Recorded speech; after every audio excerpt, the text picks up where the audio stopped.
ನಿದ್ದೆ ಎಷ್ಟು ಬೇಕಾಗುತ್ತಂತ ನೋಡೋಣ.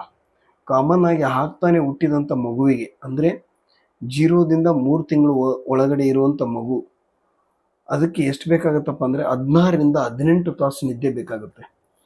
ಆಮೇಲೆ 4 ತಿಂಗಳಿಂದ 1 ವರ್ಷದ ಒಳಗಡೆ ಇರುವಂಥ ಮಗುಗೆ 12ರಿಂದ 16 ತಾಸು ನಿದ್ದೆ ಬೇಕಾಗುತ್ತೆ. ಆಮೇಲೆ 1ರಿಂದ 2 ವರ್ಷದಂಥ ಮಗುವಿಗೆ 11ರಿಂದ 14 ತಾಸು ನಿದ್ದೆ ಬೇಕಾಗುತ್ತೆ. ಆಮೇಲೆ 3 ವರ್ಷದಿಂದ 5 ವರ್ಷದಲ್ಲಿ ಇರುವಂಥ ಮಗುವಿಗೆ 10ರಿಂದ 13 ತಾಸು ನಿದ್ದೆ ಬೇಕಾಗುತ್ತೆ.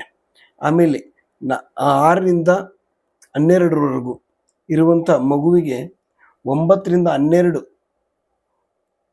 12 ತಾಸುವರೆಗೂ ನಿದ್ದೆ ಬೇಕಾಗುತ್ತೆ. ಆಮೇಲೆ 13ರಿಂದ 18 ಇರುವಂಥವರಿಗೆ 8ರಿಂದ 10 ತಾಸು ನಿದ್ದೆ ಬೇಕಾಗುತ್ತೆ.